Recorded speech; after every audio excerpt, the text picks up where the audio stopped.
안녕하세요. 저는 30대의 여자 사람입니다. 저는 남한테 피해주지 말자를 제 좌우명으로 쭉 살아왔습니다. 지금도 제 좌우명은 변함이 없고요. 내가 남한테 도움이 되고 도움 주는 삶을 못 산다면 차라리 피해라도 끼치지 말고 잘 살자는 마음에서 정한 좌우명인데요.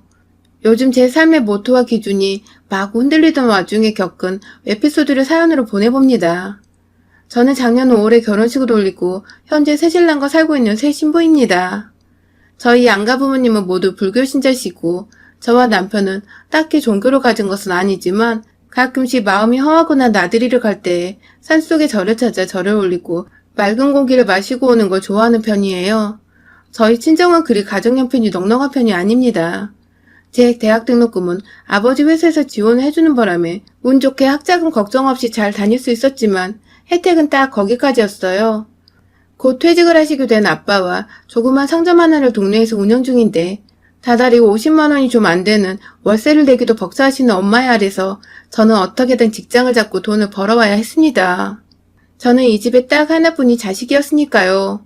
친구들이 휴학하고 짧게라도 국내외 여행을 가는 동안에도 전 단 한 번의 휴학을 생각해 본 적도 없이 오로지 취직 혹은 자격증 획득에만 몰두를 했어요. 그리고 정말로 대학을 졸업하기 전이었던 막학기 때 그 노력이 빛을 발하며 원하던 대기업에 단번에 채용이 되었고요. 그렇게 일을 하고 많은 돈은 아니지만 조금씩 월급이란 걸 받아오고 나니 부모님은 숨을 좀 트여하시는 것 같았습니다. 아빠는 인생의 절반 이상을 회사에서 일하며 보낸 분이셔서 그런지 제 직장 생활을 많이 이해해주려 하셨고 또 힘을 주려고 노력하셨어요. 가벼운 덕담부터 시작해서 아무리 용돈을 드려도 자기는 연금이 나오니까 괜찮다며 한사코 거절하곤 하셨죠. 반대로 엄마는 생활비가 필요하고 당장에 연금이 나오진 않으셔서 그런지 제가 드리는 용돈은 늘 기분 좋게 받아보곤 하셨지만 아빠만큼 늘 제 노력에 수고에 고마워하셨고 끝에는 미안하단 말을 잊지 않으셨죠. 상황이 이렇다 보니 저는 쉽사리 결혼을 생각해 볼 수가 없었습니다.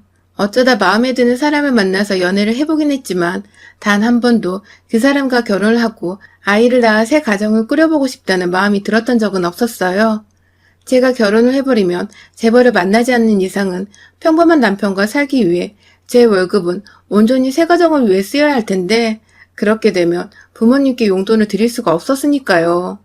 이제 겨우 아버지 연금에 제 월급까지 더해서 밤에 먹고 싶은 배달음식 하나 정도는 마음껏 시켜 먹을 수 있는 정도가 되었는데 제 결혼으로 그 평온함과 안정을 한순간에 깨버리고 싶지 않았습니다. 그래서 요즘 젊은 사람들이 입에 달고 사는 말처럼 저 또한 결혼을 하지 않는 비혼을 선언해버렸죠. 부모님은 괜시리 본인들이 능력이 없어 제가 이런 선택을 한 것 같다며 또다시 미안해 하셨어요. 집도 턱하니 사주고 딸 용돈도 마구 쥐어주면서 풍족하게 키우고 싶었는데 그러지 못했다며 두고두고 아쉬워하셨지만 전 다 괜찮았어요.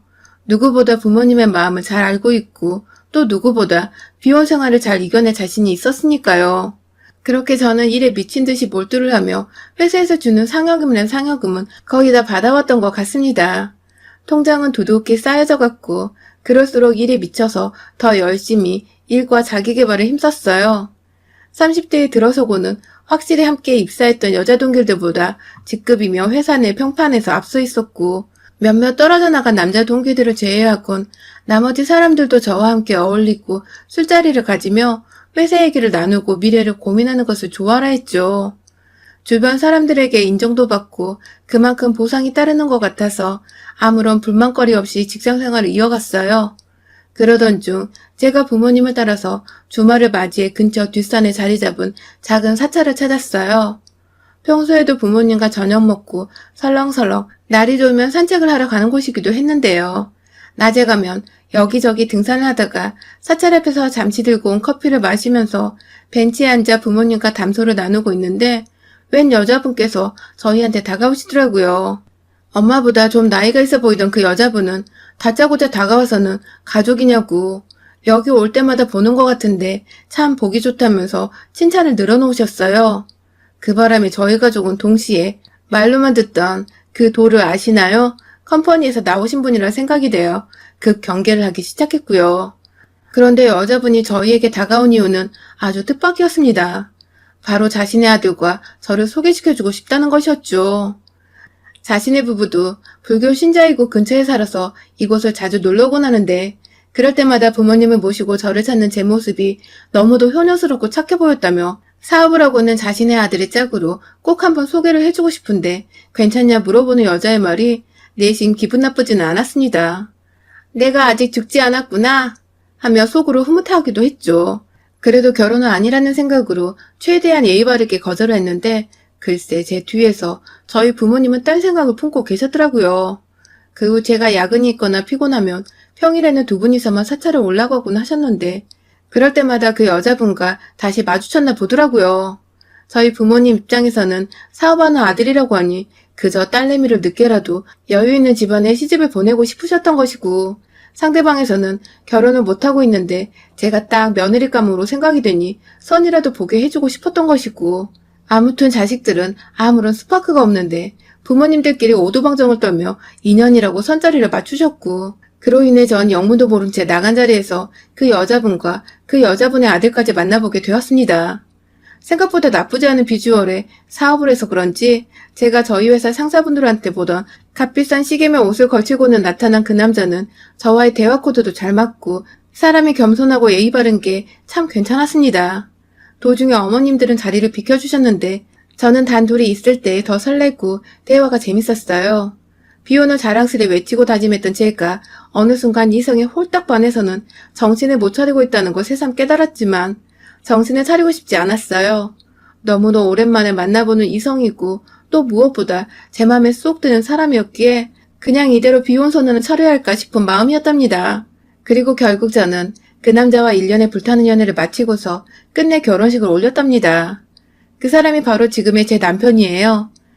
남편은 결혼을 하고 나서도 제가 봤던 것처럼 예의 바르고 다정한 사람이었어요. 무슨 사업을 하는 줄은 정확히 몰랐지만 한국의 영화를 다른 나라에 팔고 수출하는 일을 한다고 들었어요. 실제로 집에는 늘 제작사로부터 받아온 영화 포스터의 홍보 마케팅 자료들로 가득했었고 마침 당시 한국 영화가 기생충으로 전 세계에서 아주 대흥행을 기록하고 있던 데라서 남편은 결혼과 동시에 더더욱 바빠졌죠. 네가 우리 집안의 보배라며 남편의 사업이 잘 풀려가는 게 제 덕이라 말씀하시는 시어머니와 그런 시어머니 옆에서 맞장구를 쳐주며 절 치켜 세워주던 남편의 모습은 참 이상적이었고 또 설렜습니다.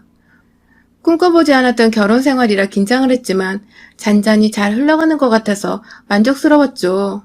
저는 저대로 제 일에 소홀해하지 않았고 오히려 시집가고 나서 사람이 나태해졌다는 소리를 듣기 싫어서 더 독하고 열심히 직장 생활에 임했어요. 그렇게 각자가 자신의 위치에서 최선을 다해 열심히 살고 있었는데 어느 날 저희 부부에게 예상하지 못했던 변수가 생겨났어요. 바로 코로나가 터져버리며 전 세계에서 봉쇄 정책이 시행되기 시작한 것입니다. 막 영화관도 못 들어가게 하고 아예 외출을 못하게 막아버린 나라들까지 생겨나자 남편의 영화 사업이 순식간에 꼬여버리기 시작했어요. 작년 수익금이 제때 지불되지 않은 건 물론이고 앞으로 추가 영화 개봉까지 확답을 못 받는 상황 속에서 남편은 완전히 두 손 두 발을 닫은 채 그저 사태가 잠잠해지기만을 기다릴 수밖에 없었습니다. 그렇다 보니 자연스레 가세가 점점 기울어져가는 듯 변해버렸고 저는 졸지에 저희 친정 뒷바라지를 하다가 남편 뒷바라지까지 해줘야 할 판이 되었네요. 처음엔 그것 또한 제 운명이겠지 하며 불평 없이 받아들이려고 했습니다. 남편이니까 기죽지 말라며 많이는 못 주지만 용돈도 조금씩 쥐어주었고 가게 살림에 필요한 돈은 무조건 제가 냈고요. 천만다행히게도 우리 사이에 아이가 없다면서 그걸 그나마 위안이라고 삼으며 살았죠. 하지만 점점 더 남편이 제게 돈을 빌려달라고 요구하고 부탁하는 일이 빈번해졌고 그 문제로 몇 번 언성이 오고 간 적도 있었습니다. 돈 문제 앞에선 순하고 예의 바른 모습이 감쪽같이 사라지던 남편의 모습에 저도 많이 놀라고 실망했지만 문제는 이게 저뿐만이 아니라 저희 친정부모님도 함께 느끼셨다는 것이죠. 걱정돼서 반찬이라도 싸우면 왜 굳이 와서 바쁜데 인사하게 만드냐며 문을 열어드리기 전부터 제게 해서는 안 될 말을 던졌고 막상 문 열고 부모님 얼굴을 비추면 그냥 고개 한번 까딱하고는 도로 안방으로 들어가 버렸어요. 본인 일이 잘 안 풀리니까 자존심도 상하고 자존감도 낮아져서 그런 거라며 애써 친정 부모님 마음을 풀어드리고 돌려보냈지만 나가시는 길까지도 인사를 한번 하러 나오질 않았어요. 이런 적이 너무 많으니까 점점 친정 부모님의 걱정도 이만저만이 아니었어요. 탄탄대로로 달리던 사업가인 줄 알았더니 코로나로 휘청할 만큼 가지고 있던 회사 돈도 없었냐며 뒤늦게야 시어머니를 향해서까지 역정을 내십 번도 하셨답니다. 실제로 사찰에서 저희 시어머님과 친정엄마가 마주쳤다가 대판 싸움이 나기도 했는데 당시 주변에 함께했던 동네 아주머니 얘기를 들어보니 저희 엄마가 막판은 거의 금붕어처럼 입도 뻥끗 못했다더군요. 시어머니가 너무 지랄발광을 하며 소리를 지르고 삿대질을 해대는 바람에 겁먹어서 말입니다.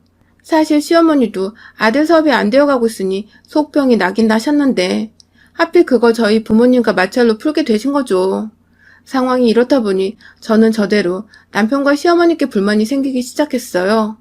어찌되었든 이 집안에 며느리 있고 아내니까 최대한 도울 수 있을 만큼 도와주려고 노력을 했지만 본인들 자존심 상한 게 먼저고 처지가 나빠진 것만 생각하기 바빴던 두 모자는 결코 제 도움을 달갑게만 생각하지 않았어요.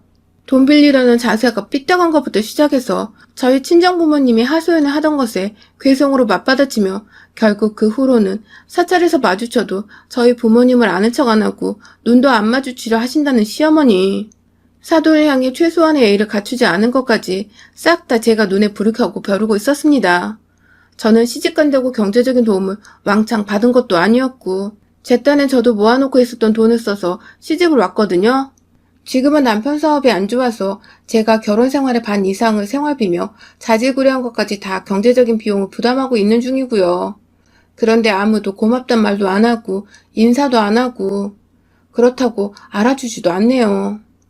제가 이 집안 장녀이자 외동으로 태어나서 여태껏 혼자 독립적으로 착실히 부모님 모셔보겠다고 일을 가며 살아왔던 덕종인데 그런 저를 앞에 두고 이 모든 걸 엉망진창으로 만들려는 이 모자를 가만히 지켜보기엔 제 성질이 또 한 성질 했네요.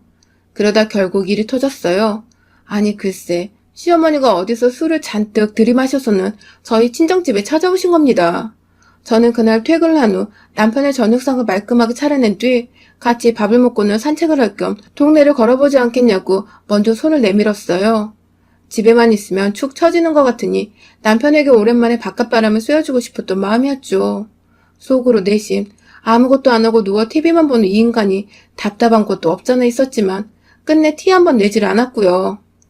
하지만 남편은 뭐가 그리 불편하고 기분 나빴는지 제게 대답 대신 화를 내며 거절을 하더라고요. 귀찮게 왜 그러냐고 신경질을 부리던 남편의 모습은 정말 남아있던 티끌만한 정까지 떨어지게 만들었습니다. 와이프가 얼마나 만만했으면 저럴까 싶어서 순간 울컥해서 눈물이 나오려는 걸 참겠다며 후다닥 집 밖으로 나왔어요. 그리고는 동네를 산책하다가 아이스크림 몇 개를 사들고서는 친정으로 갔고요. 그런데 그 사이 술을 먹고 저희 집에 갔다가 제가 없는 걸 알고는 속이 뒤틀리셨는지 친정까지 찾아와 저를 찾던 시어머니. 결국 친정집에서 나오는 저를 보고는 아들만큼이나 신경질을 부리시더군요. 집에서 자기 아들은 아무것도 못하고 누워있는데 넌 팔자좋게 친정을 오가며 쉬고 있냐며 대뜸 저희 부모님까지 싸잡아서는 개차반이라고 상종 못할 말종이라고 욕까지 짓거리셨어요. 졸지에 평안하게 아이스크림을 먹고 있다가 날벼락을 맞은 저와 저희 부모님은 어쩌다 저런 사돈을 만났나 싶어 머리가 지끈거리던 와중이었고요. 그러던 중 현관에 쭉 서있던 시어머니가 대뜸 신발을 신은 채 저희 집 안으로 들어와서는 자기 아이스크림은 없냐고 냉동실 문을 막 열어보기 시작하셨습니다. 술이 아주 꽐라가 되신 채로 사돈댁에 찾아오신 거였어요. 한참을 사돈집 냉동실을 뒤지다가 냉장고도 뒤지고 급기야 국물 있는 반찬통까지 멋대로 끄집어내서는 바닥에 내팽개치듯 내려놓는 바람에 뚜껑에 빠져 국물이 새는 상황까지 갔고 더 이상 보고만 있을 수 없어서 제가 다가가 말리려던 그때 시어머니가 제 머리끄댕이를 잡아당기셨어요. 남편 길을 못 피게 만들어서 아들 사업이 저 모양이 된 거라면서 제 머리를 막 잡아당기며 이리저리 흔드신다고 제가 도중에 머리를 옆에 있던 식탁에 찧어버리고 말았습니다. 진짜 피가 안 난 게 다행이었지. 너무 아파서 눈물이 찔끔 흘러나왔어요. 듣도 보도 못한 욕을 2년 전전 섞어가며 내뱉으시는데 진짜 진절머리가 나더라고요. 중국에서 터져 세계로 퍼진 코로나로 인해 망한 영화 사업을 한국에서 나고 자라 토종인으로 살다가 지 아들과 결혼한 며느리 탓을 하고 앉아있으니 얼척이 없다 못해 웃기고 화가 나 죽는 줄 알았습니다. 어찌나 머리카락을 꽉 잡고 있었던지 저희 친정아버지가 달려들었는데도 손을 놓을 생각을 안 했어요. 친정엄마는 경찰에 신고를 하고 있고 전화를 끊자마자 남편한테 전화해서 당장 엄마 데려가려고 고래고래 소리를 지르고 있고 아주 개판되기 5분 전 상황이었던 그 순간 저도 도저히 당하고만 있을 수 없겠더군요. 남편 사업으로 저도 힘든 시기를 보내고 있는데 며느리가 으쌰으쌰 할 생각은 안 하고 그저 본인 상처받고 본인 힘든 것만 생각하고 행동하더니 결국 이렇게 친정에서 무례하게 난장판까지 일으킨 시어머니를 아주 홍군형을 내줘야겠다 생각했습니다. 별다른 방법이 필요 없었어요. 아이스크림을 먹고 싶다고 저희 친정엄마 냉동실을 마구잡이로 헤집어 놓으며 뒤집은 우리 시어머니의 소원을 이뤄드리기 위해서 다칠랑 말랑 대롱대롱 거리고 있는 냉동실 문을 열고는 얼음을 꺼냈습니다. 여름엔 저희 가족들 모두 더위를 너무 많이 타는지라 얼음통에다가 얼음을 정말 꽉꽉 채워놓곤 하는데요. 이게 이렇게 쓰일 줄은 몰랐지만 그 통, 그래도 손으로 빼내서 술주정 부린다고 바닥에 쭈그려 앉아있던 시어머니의 머리 위로 확 쏟아 부어버렸어요. 아이스크림 찾다가 졸지에 얼음 폭탄을 맞은 시어머니는 뒤늦게야 얼음으로 인한 추위가 밀려왔던지 등에도 얼음이 들어간 것 같다며 절 붙잡고 빼내달라고 하는데 꼴도 보기 싫어서 시어머니 발을 걷어차버렸어요. 그때 아까 식탁에 부딪힌 머리에서 살짝 피가 났습니다. 피가 고이자 저희 부모님은 더더욱 화가 나버리셨고 저희 어머니는 결국 이성을 잃고서 남의 집 귀한 딸을 상처냈다고 다가가 시어머니 머리끄댕이를 완전히 쥐어잡고 질질 끌기 시작하셨어요. 어찌나 괴물 같던지 정말 어디서 괴력이 튀어나와서는 시어머니 머리를 흔들어대며 쌍욕을 퍼부으셨고요. 그 순간 경찰이 도착했고 곧이어 남편이 도착했습니다. 모든 상황을 토대로 경찰은 저희에게 유리한 쪽으로 판단을 했어요. 시어머니가 술에 취하신 것, 약속도 없이 사돈댁에 찾아와 반찬을 쏟고 냉장고 뒤지며 행패를 부린 것, 그러다 며느리 머리에 상처를 내고 많이는 아니지만 피까지 나오게 한 것, 그래서 할 수 없이 저희 엄마가 나섰다는 것까지. 상황이 너무 뻔해서 좋게 가족끼리 마무리를 하라고 하는데 저희 가족은 곧장 폭행으로 시어머니를 신고했습니다.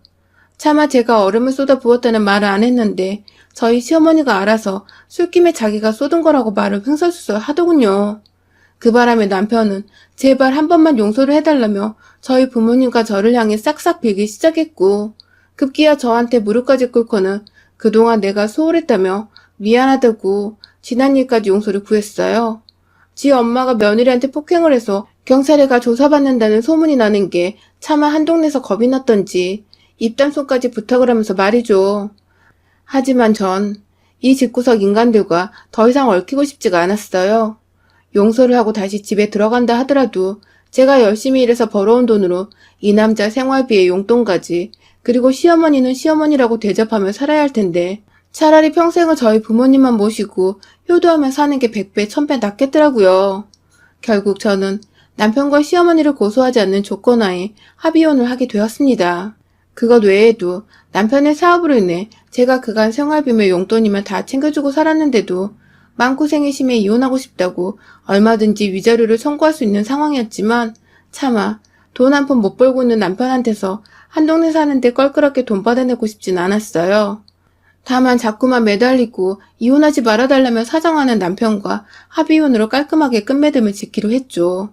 이 사람에겐 저와 이혼하는 것보다 대기업 다니는 와이프가 없어서 용돈이라도 타낼 구석이 없다는 게 더 끔찍한 현실일 테니 현실에서 지옥을 맛보도록 해주고 싶었습니다.